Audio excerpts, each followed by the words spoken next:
Om Swastiastu. Om Swastiastu. Pemirsa, selamat berjumpa dalam acara perbincangan kita, dan kita sekarang membahas dengan tema ekonomi di pandemi COVID-19 ini seperti apa. Kita ingin tahu kondisi ekonomi sekarang, kemudian apa yang harus kita lakukan dalam pandemi COVID ini, dan kemudian bagaimana prospek ekonomi ke depan, sehingga ada gambaran bahwa sesungguhnya ekonomi kita apakah masih bisa bangkit atau mungkin prospeknya lebih baik atau agak lama prosesnya, karena kita banyak sekali ada kekhawatiran ini kondisi pandemi ini agak lama prosesnya, sehingga apa yang harus kita lakukan terutama mungkin dari sektor perbankan, juga dari sektor keuangan dan UMKM-nya di sektor real seperti itu. Dan untuk membahas soal itu sudah hadir di tempat kita adalah pakar ekonomi manajemen kita, Profesor Ridho Bagus Raghavardhana. Om Swastiastu, Pak Prof. Om Swastiastu. Sehat, Pak Prof? Sehat. Luar biasa nih, segar sekali kayaknya ya. Habis olahraga nih. Ya, luar biasa. Dan yang kedua adalah narasumber kita adalah praktisi perbankan yang juga ketua LPD, bahkan di perbankan umum juga, Bapak Ketut Madru. Om Swastiastu, Pak Tut. Om Swastiastu. Gimana Pak Tut, sehat? Astungkare sehat. Luar biasa. Ini Pak Tut ini adalah ketua LPD Kedonganan 30 tahun. Jadi banyak sekali bergerak di bidang perbankan, bahkan juga di koperasi, bahkan juga di bank-bank umum. Saya sekarang ke Pak Prof dulu, Pak Prof. Ketika kita bicara ekonomi sekarang, sudah hampir 3 bulan kita mengalami kondisi pandemi COVID ini, sektor ekonomi seolah terhenti ya. Ini bagaimana pandangan Prof terkait dengan hal itu? Oke, terima kasih Pak Agus. Ekonomi dalam 3 bulan terakhir ini bukan saja stagnan, malah menurun. Kalau kita lihat dari sisi data yang saya punya, secara nasional dulu prediksinya kita 5,1 pertumbuhannya, kalau Bali 6,5, 6,3, maka triwulan pertama saja nasional itu hampir minus 2%.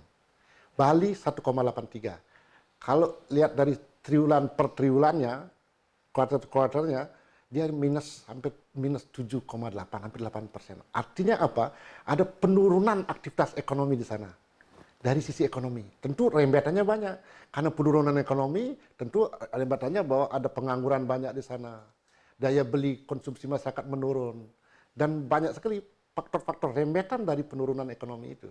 Ya, ketika kita bicara soal penurunan pertumbuhan ekonomi kan yang paling besar pemicunya di mana itu? Begini, karena pandemi ini, terutama Bali ya, terutama Bali. Bali itu kan anunya pariwisata. Pariwisata hidupnya dari kerumunan orang banyak artinya. Dan itu tidak boleh. Itu tidak boleh. Itu karena penyakit coronavirus ini adalah tersebarnya di kerumunan orang, dan kerumunan orang itu adalah basis dari pariwisata. Orang itu berkunjung ke Bali, nonton kecak, ke pantai, ke ada dan sebagainya, di kerumunan ini itu tidak boleh. Tentu ada aktivitas yang terhenti di sana. Ketika terhenti di sana, maka tidak ada pendapatan bagi orang yang di sana. Ketika tidak ada pendapatan di sana, dia tidak mengkonsumsi barang, sehingga macet, semuanya jadi macet seperti itu. Makanya minus hampir 2% di bulan pertama saja. Padahal semuanya berapa target pertumbuhan ekonomi? Pertumbuhan ekonomi Bali ke 6,3, lebih nasional. Nasional kalau salah saya lupa itu kita 5,3 dan 5,5. Tapi di triwulan pertama, bulan Januari sempat naik konsumsinya, waktu itu masih agak normal. Ketika wisatawan masih ada. Tapi mulai masuk ke akhir Februari dan Maret sudah turun drastis. Banyak terhenti kegiatan aktivitas ekonomi. Karena kita andalan kita pariwisata. Nah, ketika kita bicara soal sektor ekonomi berhenti di pariwisata, tentu ada sektor-sektor lain yang sebetulnya masih bisa bertahan juga dan memang bisa melakukan terobosan. Apa menurut Prof yang bisa itu? Agak sulit memang karena semuanya rentetannya ke pariwisata. Tapi kalau kita kembali ke asal jati diri orang Bali, ke pertanian dan ke pertanian dalam arti luas dan sebagainya, tapi kan memulai itu agak sulit. Memang akan mengubah semuanya. Tapi begini, pandemi ini akan mengubah pada pola pikir perilaku kita di masa yang akan datang. Karena kita tidak hanya bisa mengandalkan dari pariwisata, harus ada perubahan seperti itu. Nah, nanti apakah yang akan datang, tentu kita harus sambil jalan dulu kita harus pikirkan. Baik. Sekarang ke Pak Tut Madru. Ini kan Pak Tut adalah praktisi keuangan perbankan, sering sekali bersentuhan dengan sektor keuangan, bahkan sektor real. Dampaknya yang sangat dirasakan apa ya? Terima kasih, Mirsa. Pertama, yang pasti dampaknya dari sejak bulan begitu isu terjadinya kasus COVID-19 ini, sudah langsung dia berdampak. Apalagi kita di wilayah Badung ini, kebanyakan sektor yang kita akan harapkan dari penghasilan pertumbuhan itu adalah jasa atau tersier itu. Yang boleh dikatakan dari sisi primer sedikit sekali. Karena semua bertumpu pada sektor jasa pariwisata itu. Nah, saya ambil contoh langsung ya, dari ambil contoh di LPD, itu semua di desa. Kalau di Badung kita berpikir mungkin di Bali, sekarang kan ujung-ujungnya di mana LPD itu kuat, di mana sektor tersier itu tumbuh. Nah, di situ membuktikan. Apa yang disampaikan Prof tadi, saya sependapat ya, dan itu faktanya ya memang seperti itu.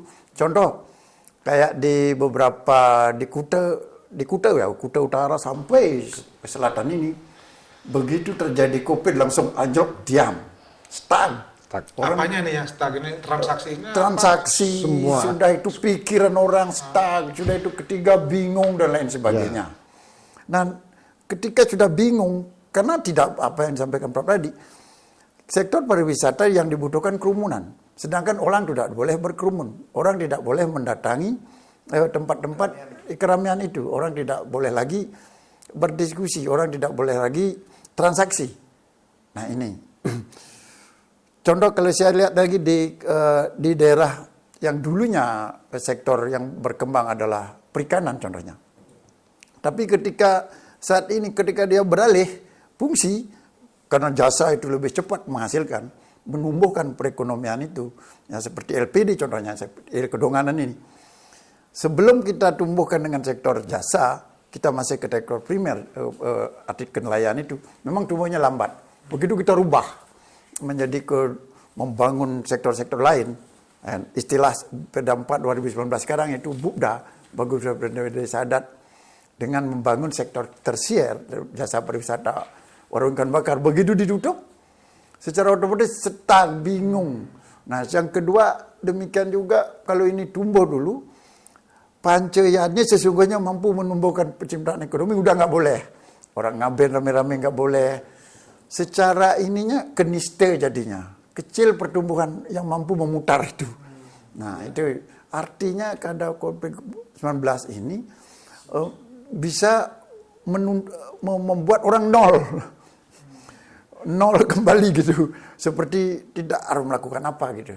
Nah, sehingga terjadilah apa, penurunan, orang kan yang punya tabungan tarik dan lain sebagainya itu. Ya, kembali ke Pak Prof. Nah, ini ketika kita melihat kondisi pandemi COVID ini dibandingkan dengan kondisi-kondisi krisis ekonomi sebelumnya, bagaimana perbandingan Prof kan pasti mengamati ini. Dulu kan ada krisis 98, terus keuangan yang lain, gimana perbandingan ini?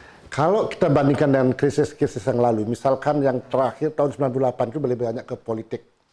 Nah, dan tahun 2008 itu perbankan, ada beberapa asuransi yang di Lehman Brothers di Amerika, dan itu rentetan sebagai dunia. Sekarang ini berbeda. Nah, kalau dulu ada pandemi juga, Ebola yang ada di Afrika saja, terus flu burung yang lebih banyak, kita sedikit. Tapi pandemi corona ini, COVID ini, itu seluruh dunia kena. Dan ini karena obatnya belum ditemukan, dan ini penyakitnya dibawa oleh orang manusia, dan tidak orang boleh berkerumun, tentu dampaknya luar biasa. Nah, itulah krisis yang sekarang nih. Syukur ini, kalau 2098 perbankan krisis, terus 2008 agak sedikit goyang perbankan, tapi sekarang syukurnya agak kuat fondasi perbankan kita, sehingga masih cukup bisa. Tapi kalau ini berlangsung, ada berlangsung sampai 2-3 bulan, ya ke depan agak berat juga ini. Nah, makanya saya setuju dengan adanya new normal itu. New normal itu paling tidak aktivitas ekonomi akan dihidupkan, tentu dengan protokol yang ketat.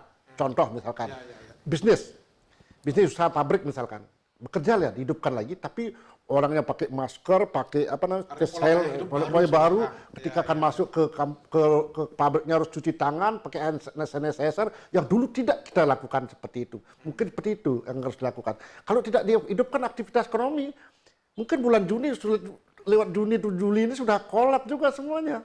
Kan begitu. Jadi kan saya setuju new normal itu. Kita memang harus disiplin.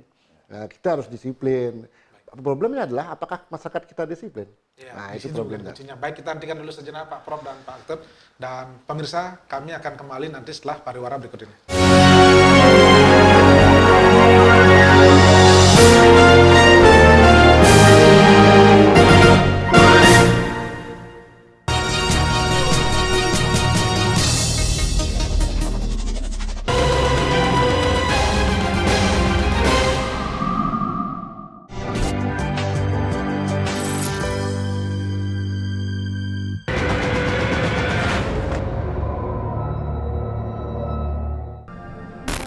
Bisnis penjualan BBM menggunakan mesin BBM eceran, mengabaikan standar keamanan tanpa uji tera adalah bisnis ilegal.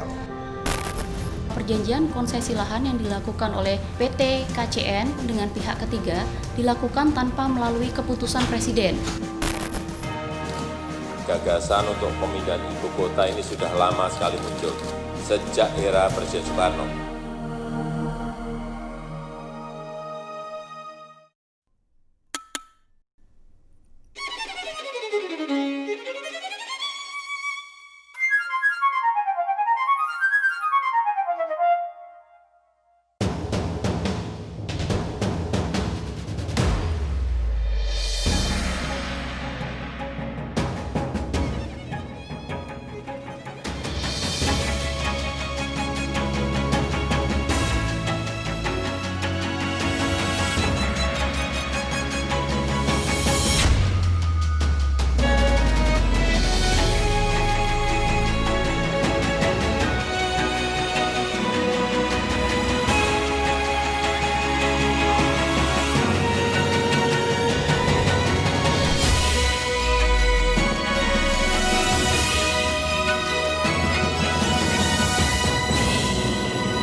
Memburu para pelaku tindak pidana, membongkar langsung dari tempat persembunyian mereka, merekonstruksi dari kebenaran yang tersembunyi,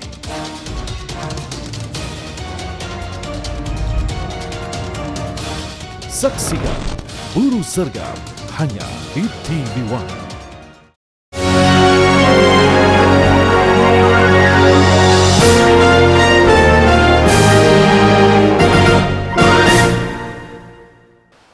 Pemirsa, masih dalam acara perbincangan kita berkaitan dengan ekonomi di masa COVID-19 ini, dan tadi dengan Pak Prof. Rageswardana sudah dikatakan bagaimana sebetulnya sekarang kondisinya mungkin nyaris sama, tapi agak berat mungkin kalau kondisinya agak lama, kondisi pandemi COVID ini. Kemudian Pak Trumadir juga sudah mengatakan sudah seolah-olah ekonomi kita sudah nol. Saya kembali dulu ke Pak Prof. Tentu ketika kita bicara kondisi krisis ini, dulu kita berhasil melewati 98, 2008, sekarang seluruh dunia, tapi katanya sektor perbankan agak kuat. Tapi ketika kita tidak tahu lawan atau musuh kita ini tidak kelihatan, kan agak susah juga di situ. Yeah. Kira-kira kita masih optimis nggak ini? Harus kita tetap optimis. Nah, tentu pemerintah sekarang membuat kebijakan dengan adanya new normal itu, agar apa? Agar sektor itu bisa jalan. Masa terus-terusan akan terus begini? Hidup di tidak ekonomi tidak didiamkan diam terus. Cuma memang beratnya begini untuk Bali nih, terutama untuk Bali ya saya lihat, karena kita andalan kita pariwisata, sementara bukan manufaktur yang di Bali ini, itu yang pariwisata kan belum bisa serta-merta langsung dibuka. Kalau pariwisata pasti harus ada pilihan, datang orang. Nah, beberapa waktu yang lalu kami diskusi, kira-kira destinasi wisata apa yang akan kita buka, lalu bentuknya seperti apa dan daerah mana. Coba kita petakan zona merah misalkan, jangan dikunjungi itu. Lalu berikutnya wisatawan apa? Lalu ada kesepakatan, kita olahraga golfnya kita coba. Nah, ternyata ketika diskusi itu ada beberapa duta besar ikut, negaranya, warga negaranya dari negara yang itu juga nggak boleh warga negaranya keluar. Itu problemnya bagi kita. Berarti misalnya contoh, walaupun kita buka, belum ada turis gitu. Contohnya Cina warga negaranya belum boleh keluar. Australia dalam kita kan belum boleh. Nah, maka kita tentu harus pilih dulu. Misalkan ada kesimpulannya pada saat itu adalah kita andalkan wisatawan domestik. Nah, domestik tentu kalau golf itu orang-orang kaya kan. Nah, orang kaya kan. Nah, kalau kita buka yang lain agak khawatir juga. Makanya gubernur karena daerah lain juga masih mengalami zona merah. Dan ketat sekali, siapa mau datang ke Bali misalkan contoh ini dengan pemeriksaan yang ketat, kalau dia tidak bawa hasil kesehatan itu harus di karantina 14 hari. Orang dia mau liburan di karantina 14 hari. Itu problem-problem kita yang akan datang. Nah, lalu apa ekonomi yang harus, tentu adalah yang dikonsumsi oleh orang-orang Bali sendiri yang kita hidupkan. Apa itu? Banyak, masih pertanian segala macam. Makanya pegawai-pegawai hotel yang dirumahkan itu saya lihat sekarang berbisnis ya, cuma karena kurang kreatif jual telur di pinggir jalan. Tapi ada juga yang bagus Pak Agus dan Pak Tut, itu yang kuliner menggunakan online. Dia kemampuannya dia coba. Dia misalkan buat lawar dia jual pakai online. Artinya ini momentum kita sebetulnya di Bali untuk membangkitkan kemandirian Kemandirian, lokal, ya, ekonomi berputar di lokal. lokal Kan itu sendiri, jadinya ya, Pak, seperti itu. Tidak hanya mengandalkan itu ya. Ya, itu. Mungkin patut ini luar biasa, ini potensi baru juga ternyata kalau kondisinya begini, sehingga apa yang akan Pak Dut lakukan ketika ada prospek bisnis baru seperti itu? Pertama begini ya, dalam konsep perbedaannya ya. Kalau saya melihat dari perbedaan, kalau dulu ketika 98 itu ya, justru sektor-sektor UMKM hidup, muncul dia. Sekarang dengan COVID ini, ya sudah seperti saya katakan tadi, dia semua, siapapun, apapun tidak tiarap dia. Nah, terkait dengan hal itu, makanya sekarang kita harus mencoba, kita harus berani membangkit kembali back to basic. Nah, membangkitkan contoh ya. Dulu bagaimana orang hanya berpikir di sektor jasa pariwisata saja. Pariwisata dalam arti orang datang, kita jual sesuatu, orang bisa nikmati. Sekarang dia harus membangun kembali apa yang mereka pernah. Yang istilah saya, artinya istilahnya begini, ada local genius yang pernah ada. Contoh kalau memang petani, mari kita bangkit. Dan ini ada loh, waktu kita memberikan sembako, ternyata di Tabanan, ada sayur, ada ubi, ada ini. Itu kita beli dan ternyata itu ada, mari kita bangkitkan ke situ. Terus yang kedua sektor nelayan seumpamanya, kita kembali kepada di situ. Nah sehingga harapan saya kepada teman-teman yang ada di LPD, yang ada di perbankan juga, mesti harus berani kita ikut membiayai sektor itu sekarang. Jangan hanya berpikir membiayai hotel, tapi biayailah sektor-sektor artinya primer yang ada. Mungkin persoalannya gini Pak, ketika membiayai sektor-sektor usaha kecil seperti itu, nilai keuntungannya, marginnya, perputaran uangnya sedikit itu, tidak seperti di pariwisata begitu cepat besar seperti itu.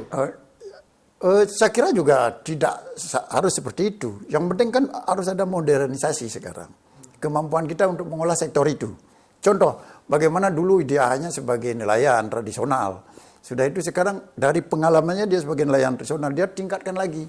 Ada lembaga yang membiayai sehingga dia bisa lebih besar dari sektor itu. Dan justru sektor itulah yang kita jual kepada pariwisata sekarang. Ini harus merubah pola pikir.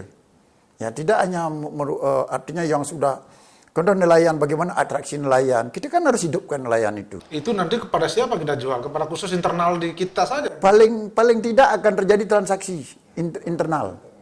Ya, paling tidak akan terjadi itu. Contoh ada orang dapat, kalau dulu ya, dalam kondisi krisis seperti itu, ada orang dapat ikan, dia bisa beli ikannya, dia bisa, ada petani yang dapat beras, kita bisa transaksi di situ. Nah ini harus kita balik untuk bagaimana kita bertahan hidup. Di sisi lain juga adat budaya kita bisa kita perkuat. Sehingga begitu pariwisata bangkit, kita mempunyai strategi baru di dalam hal membangun pariwisata. Tidak hanya satu sektor, tetapi harus primer ini harus kita perkuat. Nah sehingga kebijakan pemerintah pun sekarang harus lebih jelas melihat hal ini. Jangan hanya memberikan izin, contoh ya, membangun hotel dan lain sebagainya. Mesti harus dibagi. Artinya memang harus memperkuat potensi lokal potensi yang ada. lokal. Kalau memang di daerah A itu adalah pertanian, mari kita bangkitkan pertanian itu. Artinya begini, saya menambahkan. Ini pembelajaran bagi kita sebenarnya. Ya, akhirnya kita kembali ke awal lagi ya. Awal lagi pembelajaran kita mengandalkan sudah terlalu jauh mungkin. Jauh sekali ketika diberi pelajaran dulu pada saat Gunung Agung meletus, atau sebelumnya pada saat bom Bali. Bom Bali, ya. Sudah goncang-goncang. Sudah sering loh, kok nggak sadar. Tentang isu seperti itu. Isu kesehatan, isu keamanan, rentan sekali. Baik Pak Prof dan Pak Tut, kita hentikan dulu sejenak. Dan pemirsa, kami akan kembali nanti setelah pariwara berikut ini.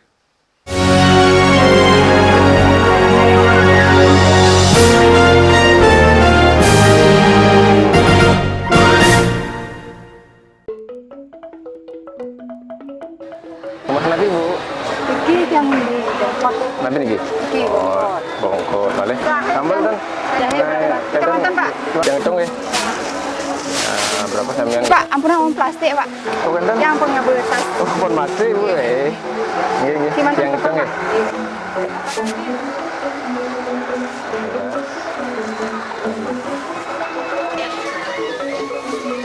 Pak, baiknya Bapak memang menyarankan pada pembeli untuk menyiapkan tas isi ulang seperti ini ya.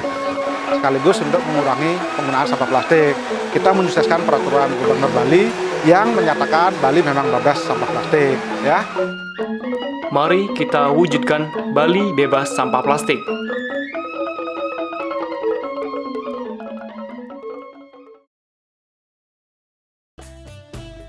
Permasalahan yang terjadi di sekitar kita nih, Ma.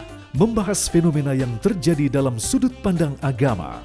Contoh nih mak-mak, ke pasar beli bawang 1 kilo, nyomot, tambahin ya bang, haram. Bahasa dan penjelasan yang mudah Dalam ayat ini harus baik kepada tetangga. dan menjadi tercerahkan.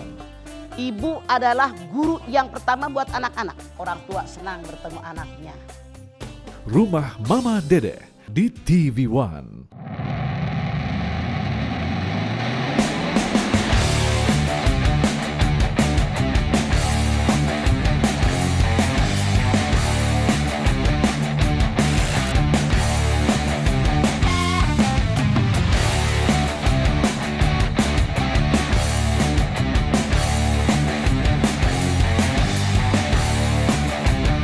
One Prix Indonesia Motor Prix Championship hanya di TV One.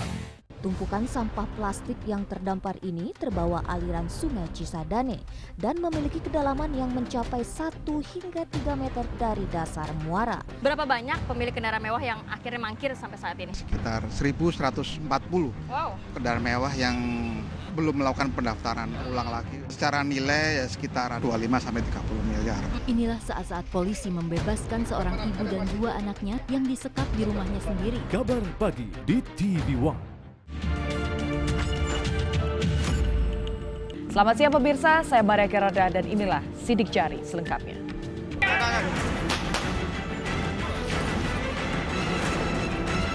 Ya kalau bilang sering sih enggak, tapi kalau untuk lintasan di ini ya bisa dibilang seminggu sekali. Dengan adanya gagal bayar itu adalah berdampak kepada bagaimana cara penagihannya.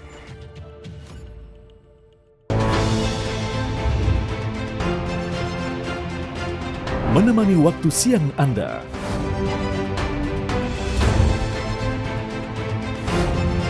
Kami sajikan berbagai peristiwa.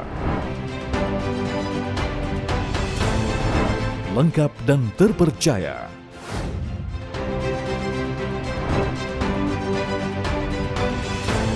Saksikan Kabar Siang hanya di TV One.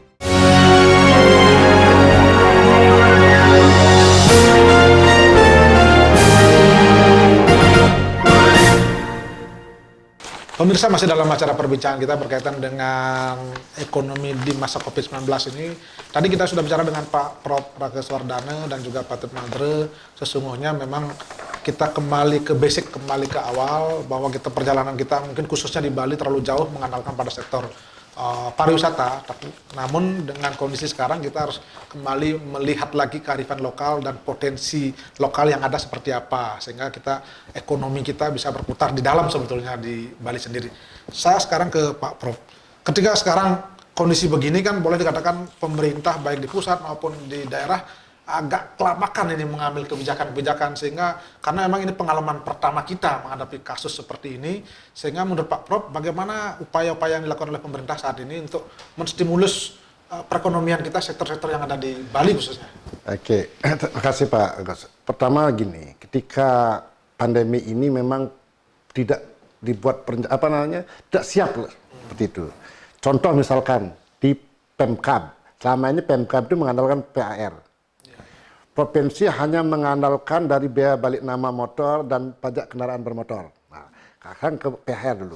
Dengan adanya kasus ini kan, dengan pandemi ini PR sangat terhenti dan malah, misalkan saya contohkan sebuah kabupaten yang besar di Bali, Badung lah misalkan, itu PAD-nya diprediksi sekitar 5,6, sekarang 2T-nya sudah agak sulit. Bayangkan pemasukannya kebanyakan dari PHR, mengandalkan 67%, kalau 62 sampai 27%.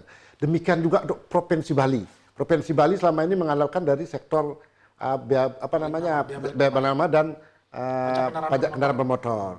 Sangat besar. Nah, ekonomi ini terhenti, tentu semuanya itu berdampak juga. Nah, kebijakan yang diambil oleh Pemprov Bali dengan stimulus 756 itu dengan focusing dana-dana itu, anggaran itu sebenarnya tujuannya bagus. Itu adalah untuk stimulus ekonomi. Problemnya adalah yang saya lihat di lapangan itu memang selama ini penataan kita kurang. Data-data misalkan contoh tentang pendidikan. Anak akan dikasih beasiswa masih belum terrealisasi. Tapi ide itu untuk menstimulus ekonomi itu sudah cukup bagus. Demikian juga pusat. Misalkan memberikan BLT. Dulu orang yang menerima BLT ketat sekali syaratnya. Dengan Perpu nomor 1 tahun 2020 yang jadikan undang-undang corona ini, itu agak dipangkas semuanya itu. Itu adalah salah satu bagaimana agar ekonomi bergeliat. Namun pemerintah juga ada batasnya. Pasti pemerintah bingung juga ini sekarang ini. Dari mana akan dapat anggarannya? Nah, itu persoalannya, Prof. Persoalannya. Ketika ada upaya program, nyari uangnya, nyarinya uangnya. Itu stimulus itu yang... Nah, kalau di pemerintah pusat mungkin bisa mengeluarkan surat utang negara, mengeluarkan obligasi pemerintah dalam ke luar negeri, salah satunya BI membeli surat utang, ada obligasi itu. Tapi untuk pemerintah kabupaten itu agak berat juga. Dulu kan ada ide LPD dipinjam, LPD juga ada sedikit kan, dan LPD tidak bisa meminjamkan kepada itu kan, problemnya ada di sana, gitu.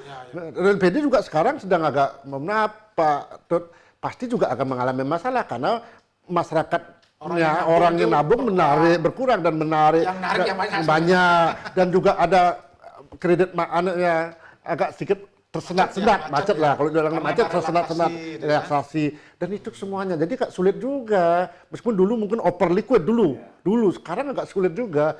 Nah jadi artinya apa harus ada solusi-solusi yang lain dan itu harus dimaklumi oleh masyarakat secara umum. Kita tentu tidak bisa mengandalkan dari pemerintah saja.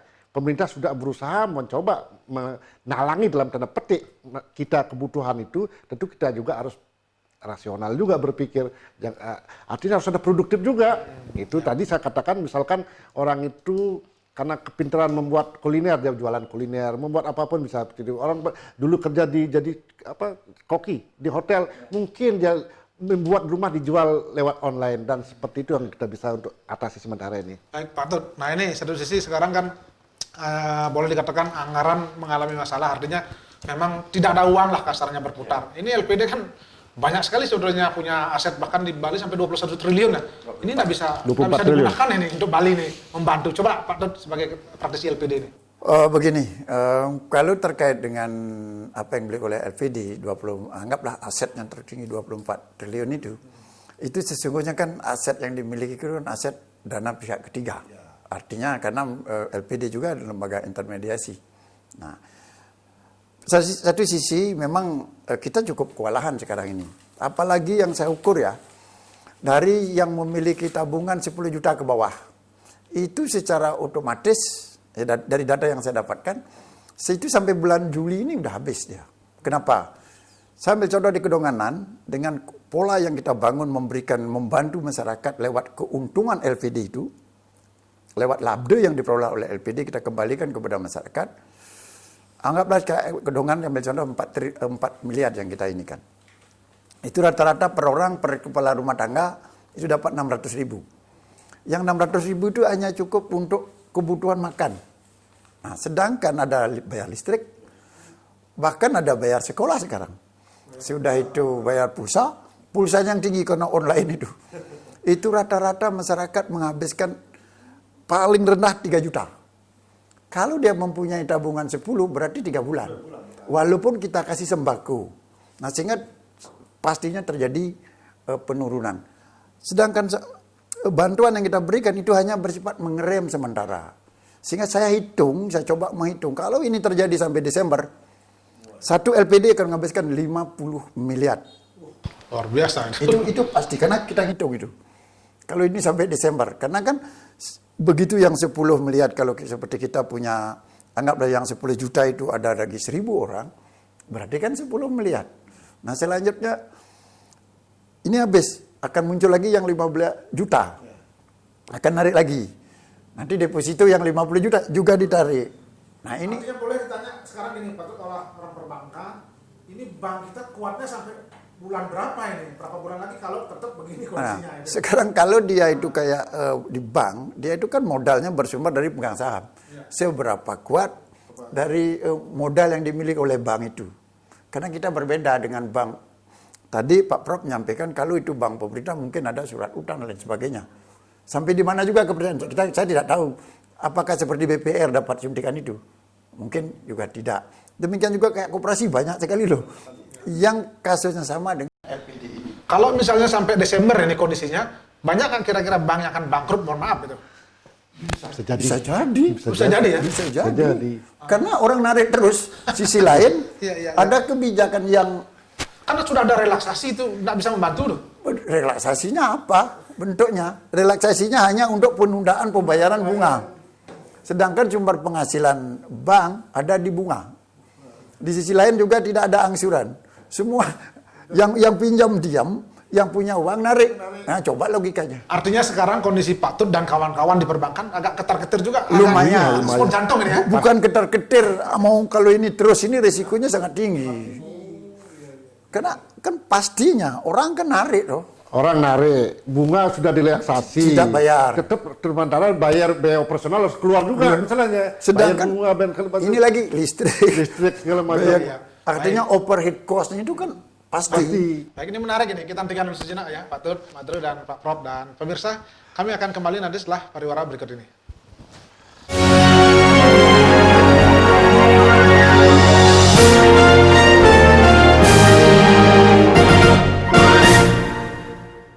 Kami hadirkan isu utama dan strategis. Kami akan bawa Anda untuk berbincang-bincang dengan para narasumber nanti. Efek jerah itu last resource aja sih. Karena inilah yang terbaik dan paling adil. Ya, dunia politik seakan tidak ada habisnya, pemirsa. Satu isu kemudian tumbuh isu yang lain. Kemudian menjadi sorotan adalah wacana terkait pemilihan presiden diserahkan kepada MPR.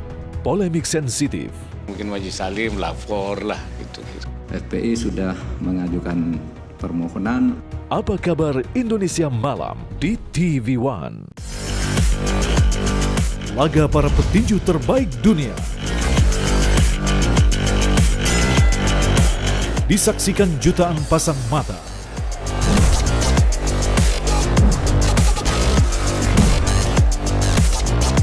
Menyajikan kelas pertandingan yang berbeda.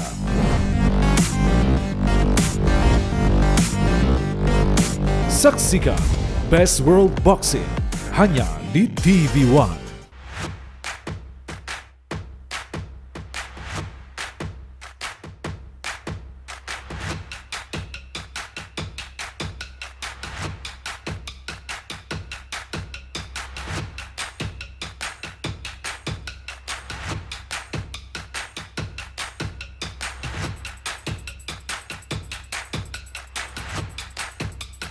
Hidup Sehat, Senin sampai Jumat jam 1 siang di TV One. Mengupas isu-isu nomor 1. Tragedi meninggalnya ratusan petugas KPPS. Konfirmasi sumber-sumber utama. 22 Mei 2019 ini berbeda dengan hari pertama kan? Memberikan yang tersembunyi. Kita nih responsif ketika diserang. Kontroversi. Ya, betul. Feel malam. Konspirasi. Bertahan menguasai dunia. Bukan cerita, tapi fakta.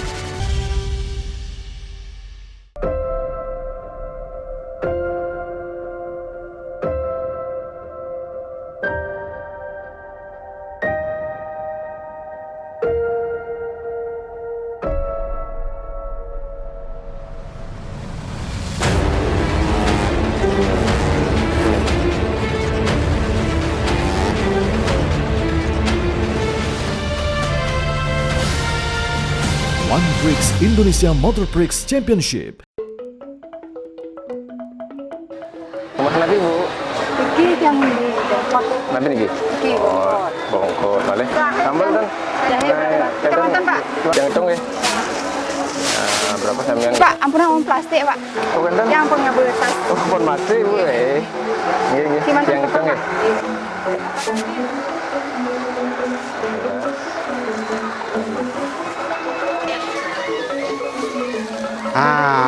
Pak, baiknya Bapak memang menyarankan pada pembeli untuk menyiapkan tas isi ulang seperti ini ya. sekaligus untuk mengurangi penggunaan sampah plastik. Kita menyukseskan peraturan Gubernur Bali yang menyatakan Bali memang bebas sampah plastik, ya. Mari kita wujudkan Bali bebas sampah plastik.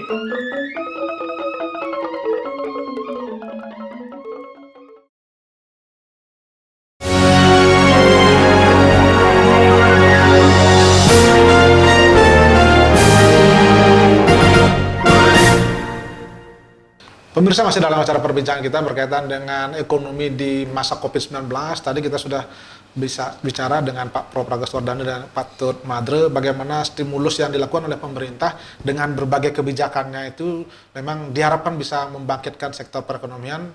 Namun demikian tentu ada masa ketahanan berapa bulan, 3-4 bulan dan sebagainya. Tapi kalau kondisinya agak lama, tentu kita semua, pemerintah juga tidak akan mampu bertahan lama. Kemudian juga sektor-sektor keuangan dan perbankan, bahkan sektor real juga mungkin tidak kuat. Saya sekarang ke Pak Tut lagi. Ini ngomong-ngomong, pertanyaan mendasar saya, ini kalau perbankan tidak ada uang, tidak ada perputaran ekonomi, berarti kira-kira ini sampai bulan berapa tadi kondisinya akan kuat dan kita akan sama-sama, mohon maaf, misalnya mengalami kebangkrutan jadinya kalau begitu. Apa yang prediksi Pak Tut ini kalau begini kondisinya? Kalau saya prediksi ya dari sebagai praktisi yang menghadapi langsung situasi ini, ya kalau ini sampai 2021, ya ini lumayan berat sekali ini. Dan sangat berat ya. Karena saya lihat, anggaplah seperti kami di sini, sampai Desember ini udah saya hitung, itu sampai 50 miliar harus keluar. Ditarik itu. Karena udah hitungan apa itu namanya, perhitungan realnya seperti itulah, kebutuhan orang, perhitungan kebutuhan orang. Ini belum lagi berpengaruh kepada yang tidak bayar kan, yang tidak bayar kan tambah banyak dia, tambah terus. Anggaplah di sini kalau kita logikakan aset LPD 412 miliar, dari aset LPD yang satu LPD, dari 412 miliar untuk kita kasih kepada pihak lain, artinya dimanfaatkan oleh masyarakat dalam bentuk pinjaman, itu ada 234 miliar.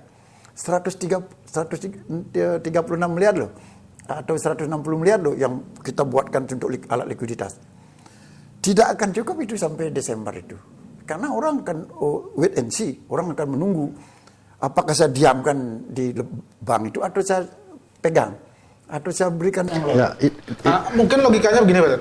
Oke lah, satu sisi kan orang yang tadi kebutuhannya mendesak, dia akan ambil uang. Tapi kan ada juga pemodal-pemodal besar yang sebetulnya banyak punya uang dan sebetulnya tidak terpengaruh besar itu. Sehingga dia apakah tetap menaruh uangnya di perbankan, misalnya di LPD, atau mungkin dia tarik sebetulnya ditaruh di cash sendiri. Ada mungkin asumsi ya, mungkin Pak Prof akan meluruskan. Asumsi saya begini, kan ada orang yang jual barang murah.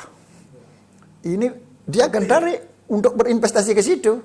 Tanah murah, ini kan orang lagi stres nih. Karena tidak bayar juga nanti utang saya nambah, lebih baik barang saya jual.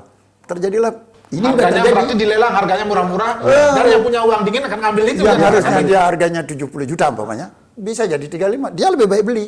Kalau Pak Agus punya uang mungkin, saya beli aja dulu. Anggap contoh harga tanah dulu 500 juta, sekarang 200. Lebih baik beli. Dari uang tuh ketarik dari lembaga perbankan. Ya, nah ini kondisinya, ini Prof, berarti ini boleh dikatakan antisipasi ada ras juga kalau bukan orang. Jangan itu yang itu agak kita khawatirkan. Jangan sampai fisiologis terjadi ras. Itu jangan sampai masyarakat berpikir bahwa akan ada seperti krisis 98. Mohon maaf itu harus dihindari oleh masyarakat secara umum. Nah, itu makanya kita harus sadarkan jangan sampai bank itu kolab karena gara-gara pikiran kita, masyarakat secara umum yang punya uang di bank mengambil secara bersamaan. Karena kan cepat sekali Prof, begitu ada orang ngambil uang, nanti bank itu kayaknya modalnya ada kuat, tarik cepat sekali itu kan. Ya itulah salah faktor fisiologis. Makanya itu kesulitannya begini, bukan kesulitannya.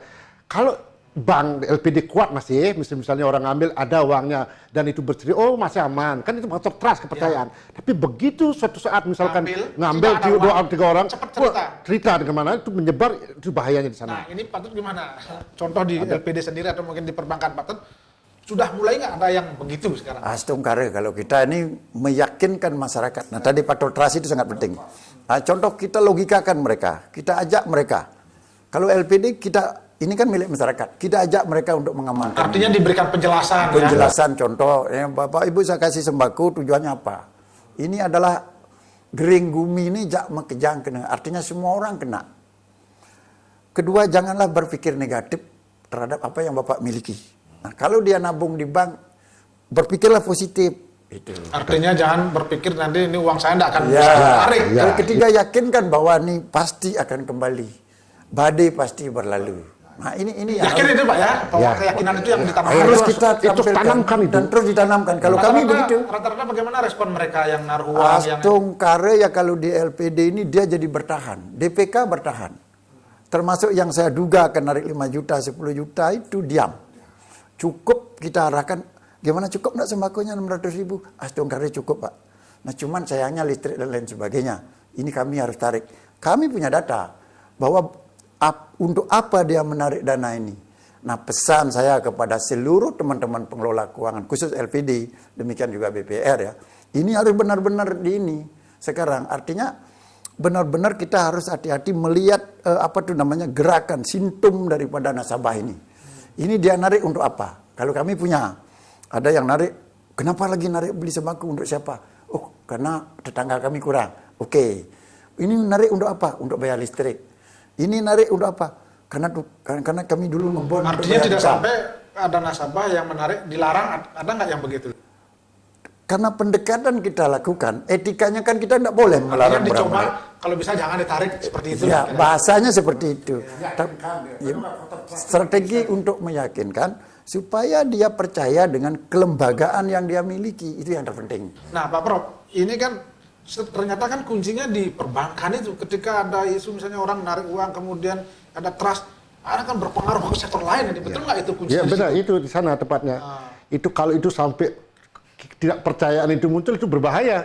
Mempengaruhi sektor lain ya? Semua sektor. Kalau krisis seperti itu, misalkan begini, ini kalau di LPD bisa diyakinkan. Yang saya takutkan begini, di perbankan, BPN misalnya, dia narik terus lalu kemudian dia mencari pinjaman antar bank itu juga nggak dapat misalkan.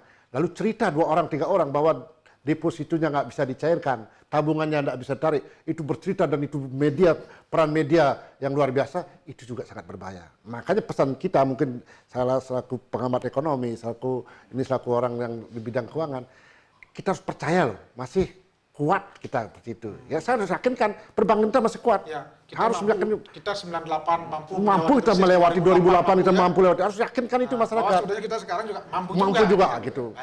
Baik, kita hentikan dulu sejenak Pak Prof dan Pak Madre, dan pemirsa kami akan kembali nanti setelah pariwara berikut ini.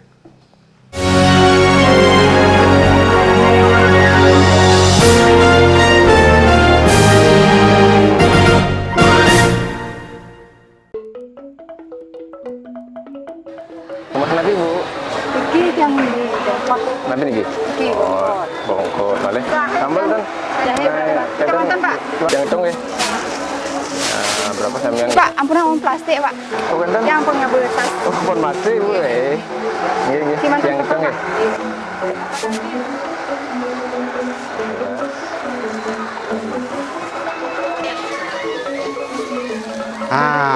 Pak, baiknya Bapak memang menyarankan pada pembeli untuk menyiapkan tas isi ulang seperti ini ya. Sekaligus untuk mengurangi penggunaan sampah plastik. Kita menyukseskan peraturan Gubernur Bali yang menyatakan Bali memang bebas sampah plastik ya. Mari kita wujudkan Bali bebas sampah plastik.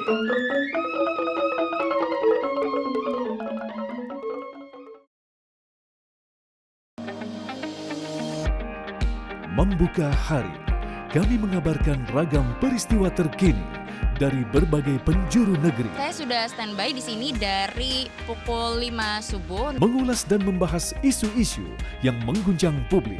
Hadir sejumlah narasumber untuk membahas hal ini. Mau menggelar saja janjian, untuk apa dilakukan? Pertama begini, kita menghormati proses penegakan hukum. Mengabarkan bagaimana duduk permasalahan, modus Apa sepak kabar terjang dan Indonesia Pagi di TV One. Selamat sore pemirsa, Anda menyaksikan Sorotan. Tidak ada yang namanya tawar-menawar mengenai kedaulatan. Lagi-lagi investasi abal-abal dibongkar polisi. Montir pesawat kini mengangkasa. Dan kami sangat senang kepada TNI Angkatan Udara ini.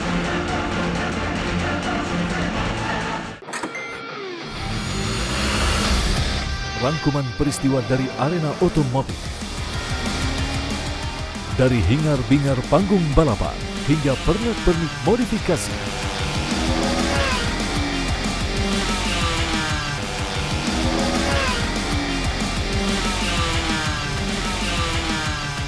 semua ada di sini.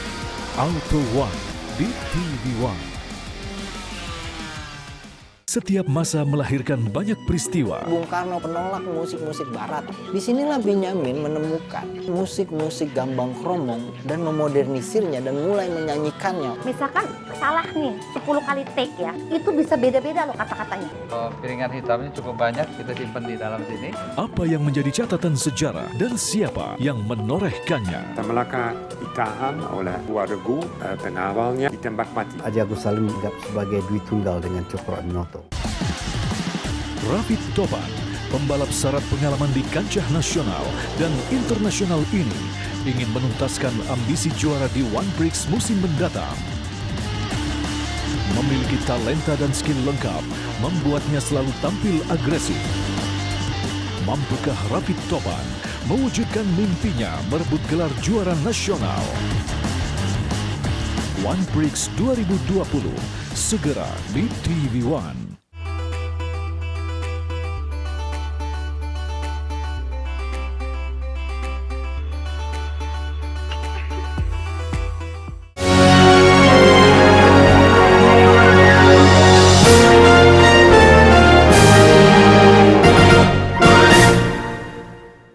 Pemirsa, masih dalam acara perbincangan kita dan berkaitan dengan kondisi ekonomi di COVID-19 ini.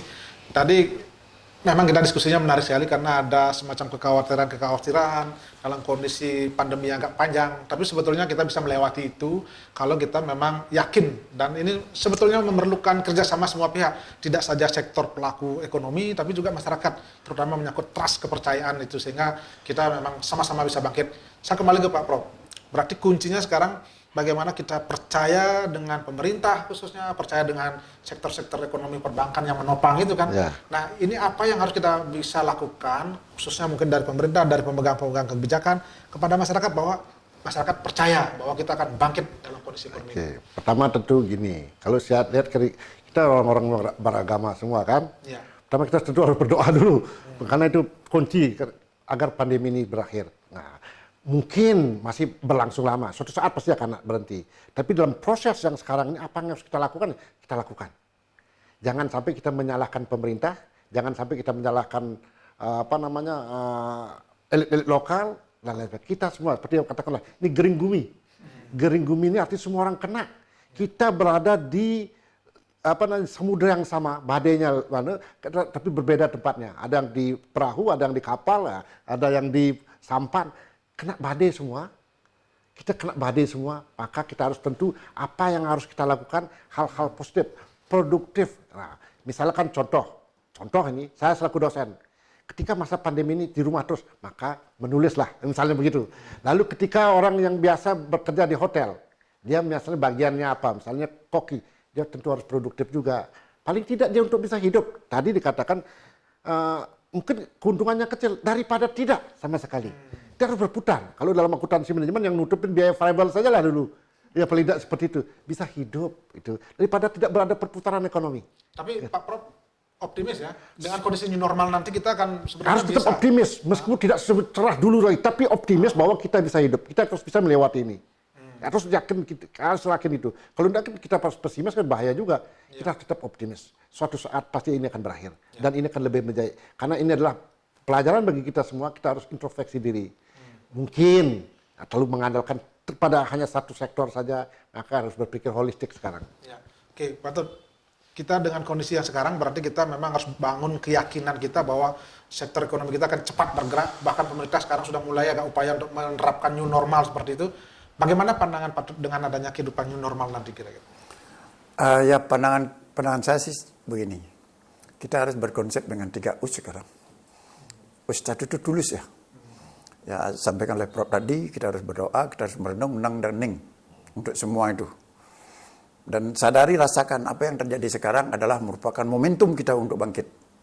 Sudah itu lurus, yang itu. Lurusnya di sini aturan-aturan yang diini oleh pemerintah. Mari kita ikuti. Ya, kita harus sadar dan kita harus yakin bahwa pemerintah mampu menyelesaikan ini. Dan tugas kita adalah bagaimana mengamankan apa yang menjadi larangan-larangan yang diberikan oleh pemerintah itu. Ketika ada serius target, tidak cukup kita sampai di sini. Apa yang terjadi sekarang, ke depan kita harus lebih baik.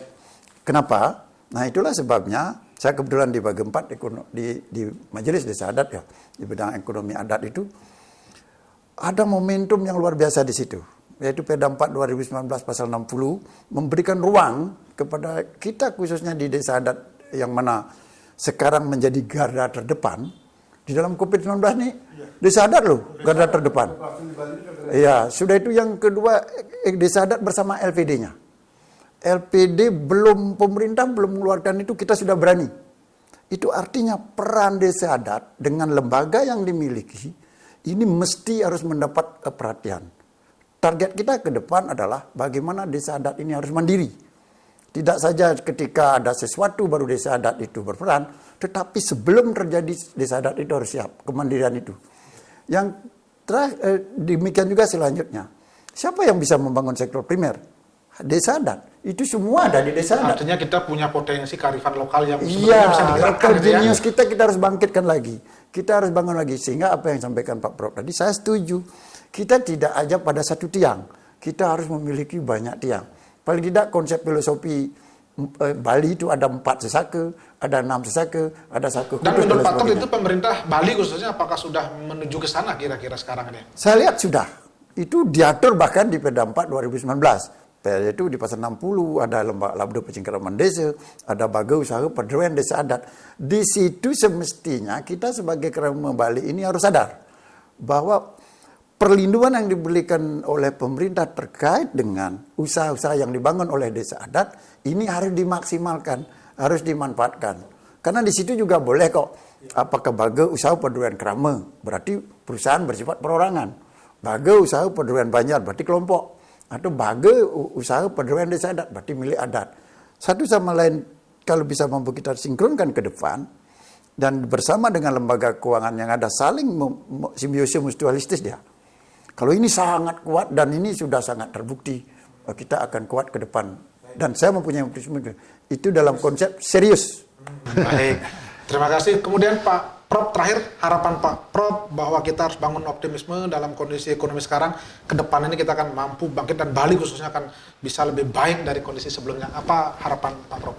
Sebenarnya sebelum saya lanjutkan, saya mungkin melanjutkan apa yang disampaikan oleh Pak Dr. Made tadi. Kita bersyukur di Bali loh, punya Perda 4 tahun 2019 itu. Artinya Bali kekhususan yang luar biasa. Dan itu kalau kita manfaatkan maka tidak hanya dari sisi agama maupun sosial saja, tapi ekonomi juga sudah diperhitungkan dalam perda itu. Kita harus kuat di sana, kemandirian desa adat dan kemandirian tentu masyarakatnya. Oke, kembali ke pertanyaan Pak Agus tadi, kita harus optimis itu karena begini, kita di Bali ini hidup sosial ke masyarakatnya bagus, kan gitu. Maka kita harus kembali seperti itu. Kalau agak menurun terakhir-terakhir ini kan karena kita sering dalam tanda petik lalai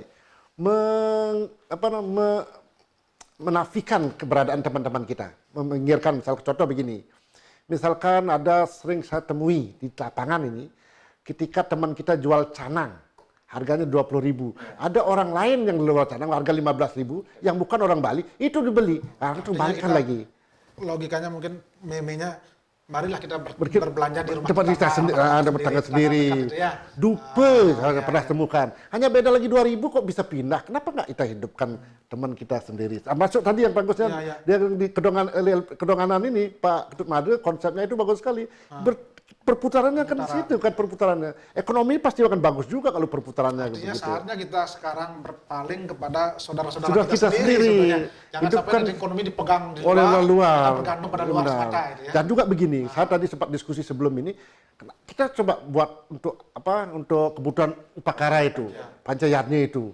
Bali kan masih banyak punya lahan luas. Busung misalkan, mulai sekarang kita berpikir ada kebun dan lain sebagainya. Oke itu.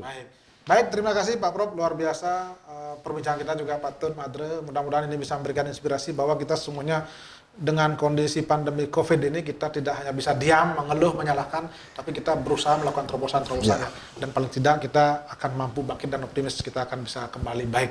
Dan pemirsa, demikian tadi perbincangan kami dan kami seluruh kerabat kerja yang bertugas mengucapkan terima kasih atas perhatian dan kebersamaan Anda. Kami akhiri dengan Param Santi.